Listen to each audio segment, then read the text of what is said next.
सोचो अगर हम मौसम को कंट्रोल कर पाते, ऐसी दुनिया जहां हम अपनी फसलों के लिए बारिश बुला सकें और तूफानों के गुस्से को शांत कर सकें। सदियों से इंसान नेचर पर इस तरह की पावर की ख्वाहिश करता आया है। हमने आसमान से प्रार्थना की है और हवा और बारिश के देवताओं को खुश करने के लिए अनुष्ठान किए हैं। आज वो सपना सिर्फ कहानियों तक सीमित नहीं है। साइंस और टेक्नोलॉजी ने हमें वेदर मॉडिफिकेशन के करीब ला दिया है, एक ऐसी हकीकत जहां हम ऊपर के आसमान को प्रभावित कर सकते हैं।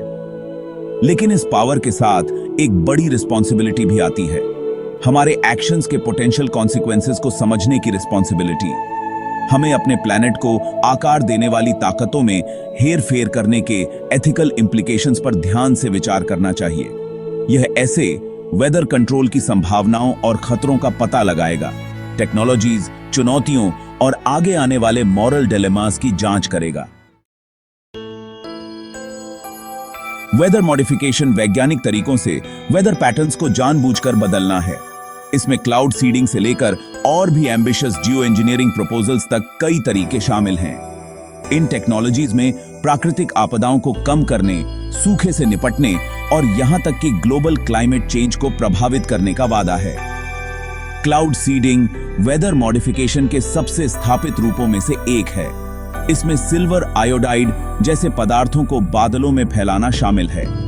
ये कण कंडेंसेशन न्यूक्लियाई का काम करते हैं, बारिश की बूंदों के निर्माण को प्रोत्साहित करते हैं और संभावित रूप से वर्षा में वृद्धि करते हैं। जबकि क्लाउड सीडिंग दशकों से प्रैक्टिस्ड है, लेकिन इसकी इफेक्टिवनेस वैज्ञानिकों के बीच बहस का विषय बनी हुई है।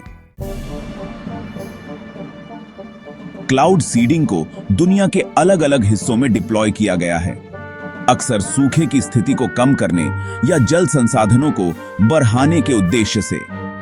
उदाहरण के लिए चाइना ने क्लाउड सीडिंग प्रोग्राम्स में भारी निवेश किया है।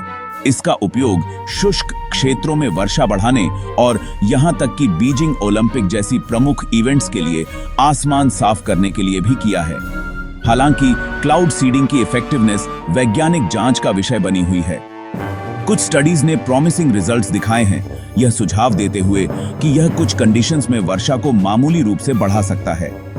दूसरों ने इफेक्ट्स को अनिर्णायक या हाईली वेरिएबल पाया है, जो क्लाउड टाइप और एटमॉस्फेरिक कंडीशंस जैसे फैक्टर्स पर निर्भर करता है। जियो इंजीनियरिंग एक कहीं अधिक कंट्रोवर्शियल कॉन्सेप्ट है, जिसमें पृथ्वी के क्लाइमेट सिस्टम में बड़े पैमाने पर इंटरवेंशंस शामिल हैं। समर्थकों का तर्क है कि क्लाइमेट चेंज के इफेक्ट्स का मुकाबला करने के लिए यह आवश्यक हो सकता है, जैसे कि बढ़ते ग्लोबल टेम्परेचर्स और सी लेवल्स। एक प्रस्तावित जियो इंजीनियरिंग मेथड सौर विकिरण प्रबंधन, सोलर रेडिएशन मैनेजमेंट है, जिसका उद्देश्य आने वाले सूर्य के प्रकाश के एक हिस्से को वापस अंतरिक्ष में रिफ्लेक्ट करना है। यह ज्वालामुखी विस्फोट के कूलिंग इफेक्ट की नकल करते हुए स्ट्रेटोस्फीयर में एरोसॉल्स को इंजेक्ट करके प्राप्त किया जा सकता है। हालांकि इस तरह के इंटरवेंशंस में महत्वपूर्ण जोखिम और अनिश्चितताएं होती हैं, जिनका ग्लोबल वेदर पैटर्न्स, वर्षा और ओजोन डिप्लीशन पर पोटेंशियल इंपैक्ट्स पड़ता है। सेक्शन 5, बेकाबू आसमान। वेदर मॉडिफिकेशन में सबसे बड़ी चुनौतियों में से एक वेदर सिस्टम्स की इनहेरेंट कॉम्प्लेक्सिटी और अनप्रिडिक्टेबिलिटी है। वेदर पैटर्न्स कई फैक्टर्स से प्रभावित होते हैं, जिनमें तापमान, आर्द्रता, हवा का दबाव, हवा के पैटर्न्स और महासागरों और भूभागों के साथ बातचीत शामिल है। वेरिएबल्स का यह जटिल वेब यह अनुमान लगाना मुश्किल बनाता है कि एक एलिमेंट में हेरफेर करने के प्रिसाइज कॉन्सिक्वेंसेस क्या होंगे। सिस्टम के एक हिस्से में हस्तक्षेप करने से कहीं और अनायास ही और संभावित रूप से हानिकारक रिपल इफेक्ट्स हो सकते हैं। उदाहरण के लिए, एक क्षेत्र में वर्षा बढ़ने से दूसरे क्षेत्र में सूखा पड़ सकता है, या तूफान के मार्ग को बदलने से अनजाने में ही यह आबादी वाले क्षेत्र की ओर जा सकता है। सेक्शन 6, नैतिकता का सवाल। वैज्ञानिक और तकनीकी चुनौतियों से परे वेदर मॉडिफिकेशन गंभीर एथिकल क्वेश्चंस उठाता है। मौसम को कंट्रोल करने का अधिकार किसे है और हम कैसे सुनिश्चित करें कि इन टेक्नोलॉजीज का उपयोग रिस्पॉन्सिबली और इक्विटेबली किया जाए। मौसम में हेरफेर करने के दूरगामी परिणाम हो सकते हैं। संभावित रूप से कुछ क्षेत्रों को दूसरों की कीमत पर लाभ हो सकता है। जल संसाधनों पर संघर्ष की संभावना विशेष रूप से संबंधित है। यदि एक राष्ट्र अपने लाभ के लिए वेदर पैटर्न्स को बदलता है, तो इससे पड़ोसी देशों के साथ तनाव या संघर्ष भी हो सकता है। इंटरनेशनल कम्युनिटी को वेदर मॉडिफिकेशन टेक्नोलॉजीज के उपयोग को नियंत्रित करने और उनके दुरुपयोग को रोकने के लिए स्पष्ट दिशा निर्देश और नियम स्थापित करने की आवश्यकता होगी। सेक्शन 7 बदलने की शक्ति। वेदर मॉडिफिकेशन टेक्नोलॉजीज का विकास प्रकृति के साथ हमारे संबंधों के बारे में भी सवाल उठाता है।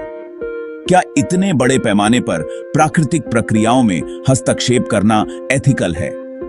कुछ लोगों का तर्क है कि क्लाइमेट चेंज के सबसे बुरे इफेक्ट्स को कम करने के लिए मनुष्यों का अपने तकनीकी कौशल का उपयोग करने का नैतिक दायित्व है। दूसरों का मानना है कि प्रकृति के नाजुक संतुलन के साथ छेड़छाड़ करने के अप्रत्याशित और संभावित रूप से विनाशकारी परिणाम हो सकते हैं। अनइंटेंडेड कॉन्सिक्वेंसेस की संभावना एक महत्वपूर्ण चिंता का विषय है। हम अभी भी पृथ्वी के क्लाइमेट सिस्टम की जटिलताओं को पूरी तरह से समझने से बहुत दूर हैं और यहां तक कि छोटे बदलावों के भी व्यापक इफेक्ट्स हो सकते हैं जिनका हम अनुमान नहीं लगा सकते हैं। प्रिकॉशनरी प्रिंसिपल बताता है कि इतनी कॉम्प्लेक्सिटी और महत्व के सिस्टम्स के साथ काम करते समय हमें सावधानी बरतनी चाहिए।